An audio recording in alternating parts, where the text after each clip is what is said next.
தொடர் விடுமுறை காரணமாக திருச்செந்தூர் முருகன் கோயிலில் குவிந்த பக்தர்கள் காவடி எடுத்து வந்து நேர்த்திக்கடன் செலுத்தினர். கூடுதல் விவரங்களை செய்தியாளர் செந்தில் ஆறுமுகம் வழங்க கேட்கலாம். செந்தில் ஆறுமுகம், விவரங்கள். கண்டிப்பாக. தமிழ் கடவுளான முருகப்பெருமானின் ஆறுபடை வீடில் இரண்டாம் படை வீட திருச்செந்தூர் சுப்பிரமணிய சாமி கோயில் உள்ளது. முருகன் கோயிலுக்கு தினந்தோறும் ஆயிரக்கணக்கான பக்தர்கள் வந்து சுவாமி தரிசனம் செய்வார்கள். இன்று கோவில் நடை அதிகாலை 3 மணிக்கு திறக்கப்பட்டு அதைத் தொடர்ந்து மற்ற கால பூஜைகள் தொடர்ந்து நடைபெற்று வருகிறது. இன்று ஞாயிற்றுக்கிழமை விடுமுறை நாள் என்பதால் அதிகமான பக்தர்கள் சுவாமி தரிசனம் செய்து வருகிறார்கள்.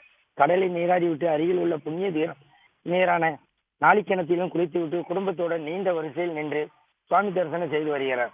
முருகனுக்கு வேண்டுதலை நிறைவேற்றுவதற்காக பக்தர்கள் ஒரு அம்பாசமுத்திரத்தில் இருந்து வந்துள்ள பக்தர் ஐயப்பன் என்பவர் திருச்செந்தூர் ரயிலடி ஆனந்த விநாயகர் கோயிலிலிருந்து பறக்கும் காவடி முருகன் கோவிலுக்கு நேர்த்திக்கடன் செலுத்தி வந்தார்.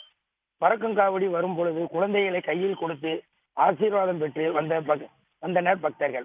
பொது தரிசனம், கட்டண தரிசனம், முதியோர்களுக்கான தரிசனம், அதிகமான பக்தர்கள் சுவாமி தரிசனம் செய்து வருகிறார்கள்.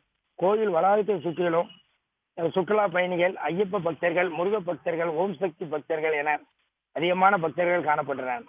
திருக்கோயில் சார்பாக பக்தர்களுக்கு தேவையான வசதிகள் செய்யப்பட்டு உள்ளது. இன்று விடுமுறை நாள் என்பதால் அதிகமான கூட்டங்கள் இருப்பதால் அதிகமான காவல்துறையினர் பாதுகாப்பு பணியில் ஈடுபட்டு வருகிறார்கள். செந்தில் ஆறுமுகம், தகவல்களுக்கு நன்றி. உடனுக்குடன் செய்திகளை தெரிந்து கொள்ள சன் நியூஸ் பெல் ஐகானை கிளிக் பண்ணுங்க.